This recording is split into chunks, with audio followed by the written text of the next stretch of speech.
just eyeballing it, even going back, right? Maybe this day right through here, July 2023, maybe March of last year. It's been a while. It's definitely been a while since we've seen that big sell during the regular trading hours. We have seen some of it. If you take a look at ES, it'll look a little bit different because we have seen some selling like that during, pre-market sessions, overnight sessions, things like that. So you do get the size of those moves, but during the regular trading hours has not been seen. Definitely has not been seen. So what we have now is the first daily close below that 21 MA in a few months. Last one was early January, start of the year. You got a daily close down there below that rising 21 MA. The 21 MA is a good gauge for establishing what that trend is, what that near term or intermediate term trend is. Generally speaking, a retest of the 21 MA can be considered a reversion to the mean, right? And so now we're down through that 21 MA.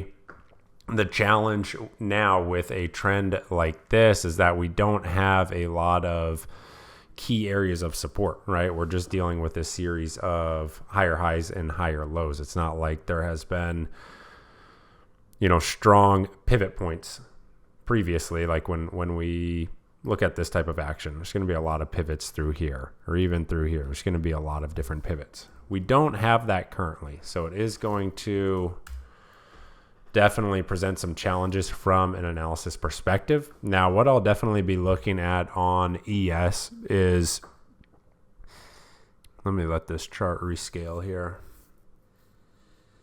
is how this downside 51.85 area is going to be treated. We can see that previously back in late February, that acted as a key area of resistance. And then following that, we do have that level holding as support. But this is, at least to me, this is not that clean, right? I don't love this kind of action. If we jump into the 4 hour, paints a little bit of a better picture here. So you could see that prior area of resistance, 51.85 right through there, then acting as support. And then we do have that volume point of control down below. So what I like to do in these scenarios is treat this, all of this right through here, big volume through here, as a zone, two individual levels, but we'll be treating this largely like a zone, a big area of support. We'll see if that holds tomorrow. That's kind of going to be the main watch, as well as today's low. Now, the question is do we actually see that continuation, that bearish follow through for tomorrow with NFP, with the volatility expansion move? As you know, anytime we have big volatility expansion, it's not all that unusual to see that contraction. However, we do have NFP tomorrow, so that could definitely shake things up. We'll have to see how the print is looking, how that overnight action is looking, and where price is in relation to the overnight action, and then coming into the print, where are we trading, and just take it from there. Again, what I'm primarily going to be focused on is today's low. That's going to be a significant point, and then this 51.85 down into 51.65, treating this as a big area of support.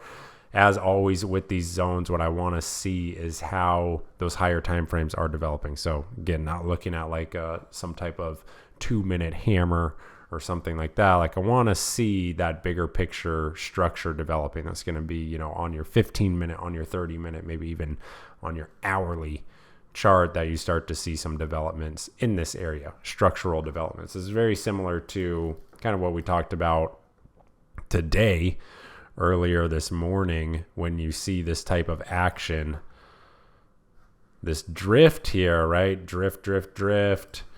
Finally, you get the move into VWAP, but what was significant around this area is that you start to get green bars on the 15-minute chart. So if you're trying longs all through here, versus right through here, we're talking about the same price, but very, very different expected value, simply because this is the right side of the V. Right? So you want to try and make sure you're positioning yourself on that right side of the V. Use the analogy getting the wind in your sails rather than using the rudder, right? And so if we flip to the 15-minute chart, feels like forever ago, but look at the hammers here, right? There was an attempt, definitely an attempt to hold. None of those hammers show follow through. Let me rescale this so we can actually get some eyes on it. Now, once this green bar actually closes and then shows follow through, look how much easier that trade is. And so this same type of concept is going to be applying to this massive move that we have here. You'll want to see some type of, essentially, think of it like stopping power, right? You want some type of development here that you can actually lean risk against, which is why I was saying in the chat into the afternoon, don't be trying to pick the bottom here. We have a lot of levels of interest, but you don't want to be trying to pick the bottom when you have this type of momentum move lower. Same goes for a push higher. You don't want to be trying to short that push until you actually see some higher time frame candles that are aligning in favor of what it is you're wanting to see, because you're just going to end up getting steamrolled over and over again. You'll see some 2-minute development, right? You think it's a long, you're caught in this, and it may bounce a point or two, but ultimately it just rolls over and you get run over. That can be frustrating, definitely, but it is something that is avoidable, right? No need to get caught in that. So we'll see how this structure pans out. It's very possible that this develops into a new range here, right? If you were wondering what caused the move for today, there was some Fed speak. So the market has been pricing in a rate cut in June. With the Fed speak that we had today, it's sounding like, that may not be on the table. So anytime you have these kind of Fed speakers, it can kind of cause a bit of a spark, right? Think of it like a catalyst. Like with individual names, you have earnings, Fed speak. If they kind of go off script or they say something that is not expected or kind of outside what the market is pricing in, well, the market is going to reprice. It's going to reprice those new expectations, and this can happen quite rapidly, as we saw today, right? So as far as tomorrow, today's, just to keep it simple, today's low, and then that 51.85 downside level of interest will be key. We do have a big volume point of control down here into 5165, so that'll also be notable, right? But again, we want to see how that overnight looks and then what type of move we have with NFP. Retracement, even a partial retracement would not surprise me here. So what we'll do for that is we'll just throw a fib on today's move from the high down into the low, and that'll give us some pretty solid reference points to be working with if this move does retrace. So as always, no crystal ball here, right? Just a handful of scenarios to think about, and then as we get closer to tomorrow's session, we can kind of narrow it down about what we really want to see, and then just take it from there. Now, the NQ setup is a little bit different. I do think the NQ setup is definitely better. This is a more clear structure, right? Price is trading into very clear support. Okay, big range at play here. Past couple of months, just sideways action. Look at it like this. Right, just trading sideways all through here. Prior resistance in this area. Now support for the past couple of months. So this is a clear structure.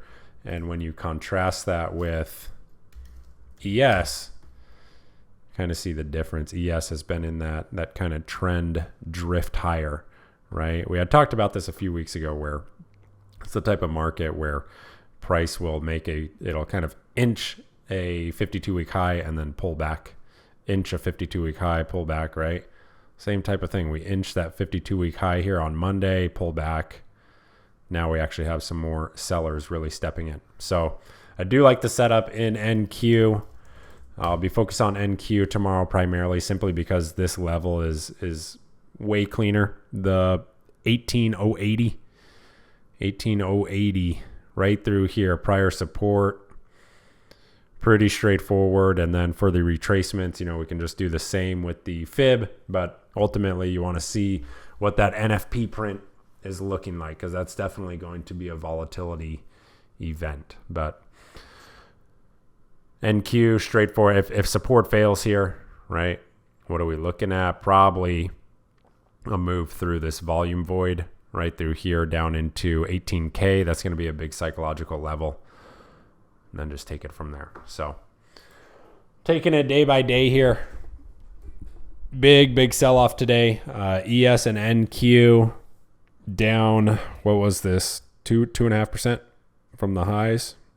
Almost 3% from the highs. So correction territory is down 5% from the high. This 3.5%, 5% is down into 17,800, which frankly is still pretty much within this structure.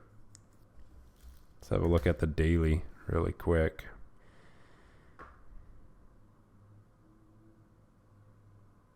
Yeah, look at that. So key support right through here.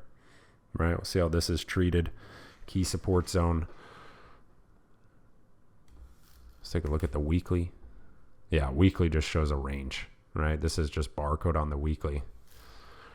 And then let's have a look at ES. So you have that inside week, inside bar, right? Breaks down. Now almost erasing the prior weeks. Move higher. And then you could see those two, actually 3 overlapping weekly bars right through here. That's kind of that prior range where all that volume point of control is going to be. So that's kind of what we're looking at right through there as well. Outside of that structure, I mean, look at this, pretty much vertical. You have a structure right through here and then a little bit through here. So it is significant simply because, you know, there's not going to be, there's going to be air pockets through here where there's no, or thin liquidity. And so you'll kind of get these big moves if sellers really do decide to step in up here. So we'll see how that shakes out. As far as individual names, went through the entire list. Nothing really piquing my interest there. So going to be an index focused day for tomorrow. And just to keep it simple, if all of that was a little too complex for you, just to keep it simple, we want to focus on how price is trading versus today's low in both ES and NQ. So I hope you guys had a great day. I hope that you were not trying to catch the low, catch a falling knife during this move. I personally, I was done trading following, actually it was NQ, following this move. So did not trade any of this. Missed the entire thing, and that's quite all right with me. No FOMO. Alrighty. If you have any questions, feel free to shoot me a DM in the Traders Think Tank. Otherwise, I'll see you tomorrow morning for the prep. Have a good evening. Later.